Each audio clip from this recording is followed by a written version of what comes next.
everybody, my name is Emily Norris, aka Miss Emily of ebnmusic.com. I help students reach their full musical potential by providing piano and voice lessons online and in person in my studio here in Dallas, Texas. If you're interested in starting piano lessons for either you or your child, check out the link below. I have listed 5 important things you're going to need for piano lessons, and I have put links of where to purchase those things. So if you would find that valuable, be sure to check that out below. And if you are interested in piano, in music, in singing, this is the channel to follow. Be sure you subscribe and like my videos so you can see what's coming next. This is the 4th video in a 5-part series of how to play Christmas music on piano. If you missed my other 3 videos, I've linked them below, so be sure you check those out. When you're done learning how to play those 3, you can come back to learn this one. So today we are learning how to play Jolly Old Saint Nicholas, an easy song, and it's often a very first Christmas song that many young students will learn, and I'm going to teach you how to play it right now. Let's review. Here's our group of 2, a group of 3, a group of 2, a group of 3. The piano is just in a pattern just like that. So once we found our group of 2, we're going to put our thumb in our right hand right there. And our left thumb will go just like our previous video. We talked about next door neighbor position.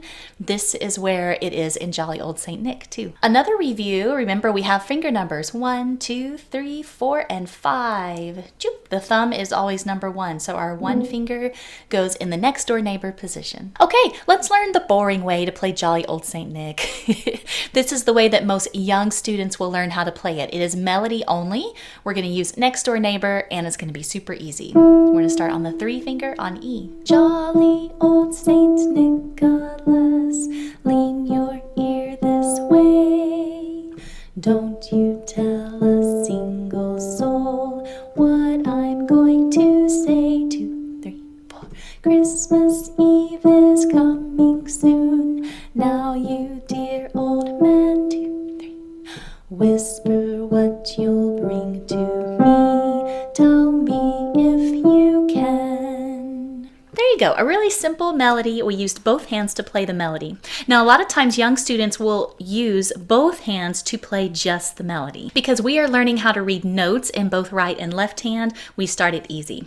However, if you are ready for a challenge, I'm going to teach you how to play the melody in only one hand, and we're going to play chords in the left hand. When you're ready for that, let's go. Okay, so remember at first in our melody we're in next door neighbor, but we're not going to be in that position for this one. Now we are still going to be in next door neighbor, but we're just going to shift down to right here. This is a G and this is an A, and we're next door neighbor, but we're going to put our hands right here. Okay, so our first chord is going to be the C chord.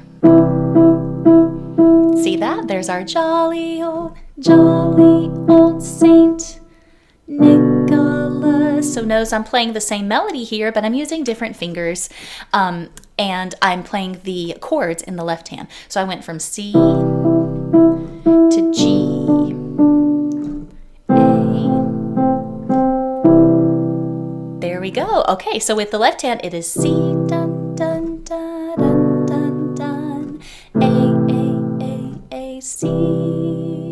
Now I'm calling it a C chord because this is the main chord. It's called the root chord, and the lowest note of the root chord is the name of that chord. So if my lowest note is C, this is a C chord. If my lowest note is G, this is a G chord. If my lowest note is A, it's an A chord, or in this case A minor. But don't worry about that. I just wanted to sneak in some music theory in there. Okay, so let's start again. Here's our C, old Saint Nicholas. G-colus. C, G, A minor, C. Now we're gonna play the A with our thumb. We're gonna move down to the F chord on this one. Now, remember we do play a G in the melody, so we're just gonna have to stretch this thumb once. So here's our F and A. Okay, now I'm going to show you a new way. So really this is the C chord, which is what we're gonna play. But anybody see a problem here? Both of our thumbs are on the same note, which is fine. A lot of students learn how to play in like a middle something, a middle G, a middle A. But I personally like the farther the hands are apart, the better. So instead of doing the C chord like this, I'm going to sneak in another musical theory term. Are you ready? We're going to learn an inverted chord. So if I take my water bottle and invert it, I turned it upside down, right?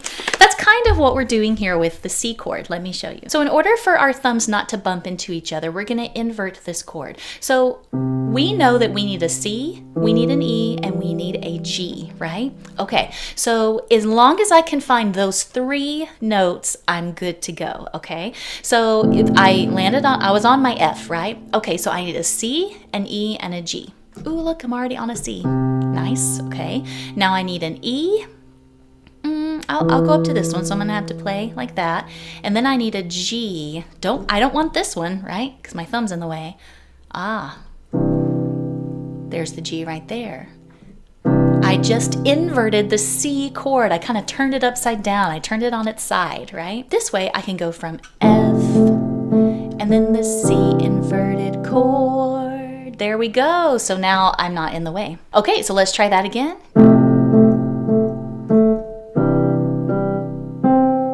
There we go. Okay, and now what I'm going to say, I'm going to move to the D chord. The D chord has an F sharp. So here's our D chord. And then move to the G chord. Now our G chord, let's make it even more exciting. You ready? So what I'm going to say, here we go. So I made it interesting. I went from the G and then I played an F, E, D, Christmas Eve, and that's a little lead in. I thought that was interesting. So let's add it. It's fun. So let's start on the D chord again. What I'm going to say, Christmas Eve is coming soon. Ain't dear old man. Whisper. Here's our inverted again. Here's our D chord. Tell me if you can. I slowed that down a little bit because it's a little different there with the left hand. Tell me. So it's a D, G, C chord. Okay, so let's play it all the way through our fancy way with our chords one more time. And then once you practice, you are ready to perform it. Here we go.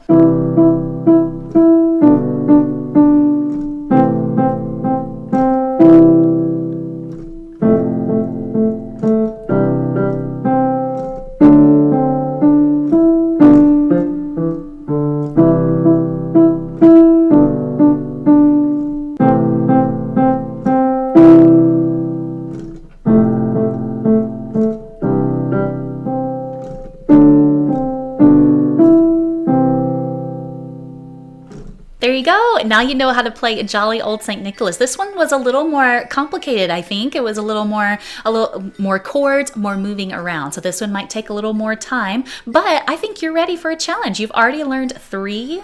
Here is your 4th one. Like I said, if you want to see my next video, if you want to be informed of when my next one comes out, be sure to subscribe, like this video too, and please comment down below. Let me know how you liked it, if you want to learn anything else. If you have any questions for me, I am happy to answer them. I just want you to enjoy making beautiful music, and if I can do that, then I have done my job. All right, until next time, goodbye to you.